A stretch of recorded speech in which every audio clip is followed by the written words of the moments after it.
Channel को subscribe करें, video को लाइक करें, बेल आइकन को प्रेस करना मत भूलिएगा ताकि हमारी आने वाली लेटेस्ट वीडियो का नोटिफिकेशन आपको मिलता रहे। जज़ाकुमुल्लाह।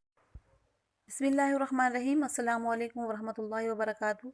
शुबान की 15वीं शब बारात कहलाती है, यानी वो रात जिसमें मखलूक को गुनाहों से बरी कर दिया जाता है।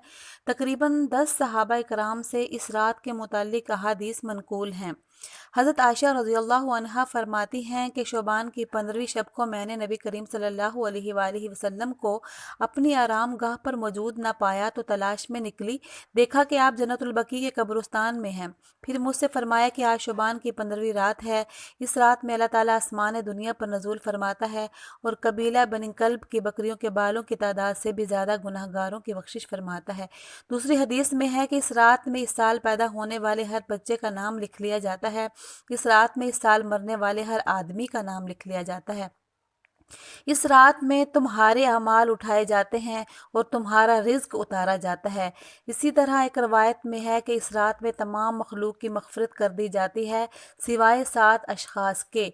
वो ये हैं: मुशरिक, वालिदैन का नाफरमान, कीना परवर, शराबी, कातिल, खिलवाड़ को टखनों से नीचे लटकाने वाला और चुगलखोर।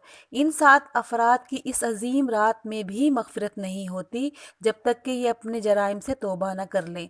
हज़रत अली रज़ियल्लाहु अन्हु से एक रवायत में मनकूल है कि इस रात में इबादत किया करो और दिन में रोज़ा रखा करो। इस रात सूरत ग़रूब होते ही अल्लाह ताला अपने बंदों की तरफ मुतवज्जे होते हैं और ऐलान होता है, कौन है जो गुनाहों की बख्शिश करवाए, कौन है जो रिज़्क में वुसअत तलब करे, कौन मुसीबत ज़दा है जो मुसीबत से छुटकारा हासिल करना चाहता हो। इन अहादीस करीमा और सहाबा इकराम और बुज़ुर्गान दीन के अमल से साबित होता है कि इस रात में 3 काम करने के हैं। नंबर 1, कब्रिस्तान में जाकर मुर्दों के लिए इसाले सवाब और मग़फ़िरत की दुआएं करना। लेकिन याद रहे कि नबी करीम सल्लल्लाहु अलैहि वसल्लम से सारी हयात मुबारका में सिर्फ़ एक मरतबा शब बारात में जन्नतुल बकी जाना साबित है। इसलिए अगर कोई शख्स ज़िंदगी में एक मरतबा भी इत्बाए सुन्नत की नीयत से चला जाए तो अजर व सवाब का बाइस है। लेकिन फूल पत्तियाँ, चादर चढ़ावे, चरागां का एहतमाम करना और हर साल जाने को लाजिम समझना, इसको शब बारात के अरकान में दाखिल करना, ये ठीक नहीं है। जो चीज़ नबी करीम सल्लल्लाहु अलैहि वसल्लम से जिस दर्जे में साबित है उसको उसी दर्जे में रखना चाहिए। इसी का नाम इत्तबा है और इसी का नाम दीन है।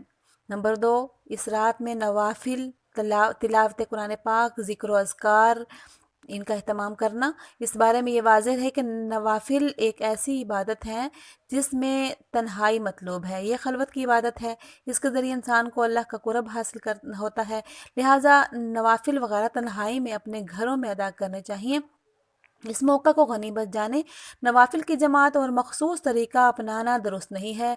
ये फ़जीलत वाली रातें शोर व शगब और मेले इज्तमा मुनक्कद करने की रातें नहीं हैं, बल्कि गोशाई नशीनी में बैठकर अल्लाह से तन्हाई में ताल्लुकात उस्तवार करने के कीमती लम्हात हैं।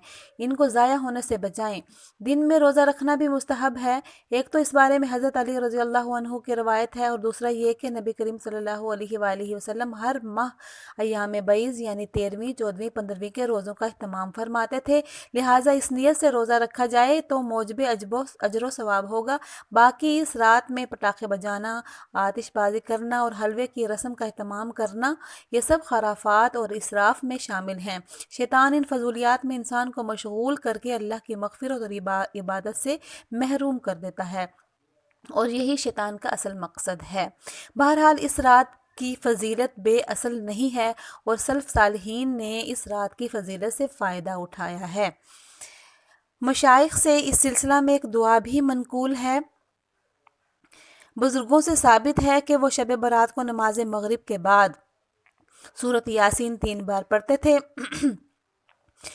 अव्वल बार عمر درازی کی نیت سے، دوسری بار بلاؤں کے دفع کرنے کے واسطے، تیسری بار خدا کے سوا کسی اور کا محتاج نہ ہونے کے لیے، اور ہر بار سورۃ یاسین کے بعد درج ذیل دعا ایک بار پڑھتے تھے۔ اس دعا کی برکت سے اللہ تعالیٰ ان کی حاجت روائی فرماتا ہے اور سال بھر تک تمام مصیبتوں سے محفوظ رکھتا ہے۔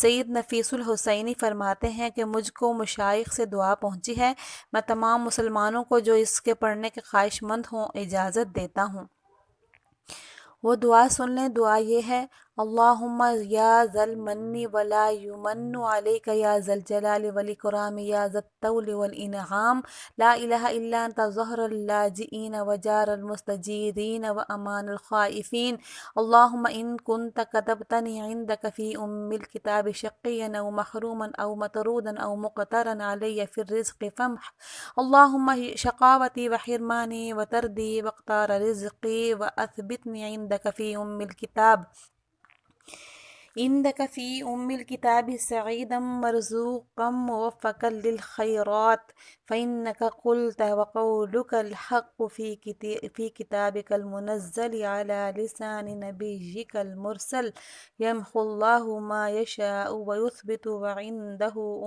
الكتاب إلهي بالتجلي الأعظم في ليلة النصف من شعبان المكرم التي يفرق فيها كل أمر حكيم، ويبرم أن تكشف عنا من البلاء ما نعلم وما لا نعلم وما أنت به أعلم، إنك أنت الأعز الأكرم، وصلى الله على سيدنا محمد وآلہ وأصحابہ وسلم۔ اس کے ساتھ ہی مجھے اجازت دیجیے، والسلام۔ Please like the video, share the video and subscribe our channel.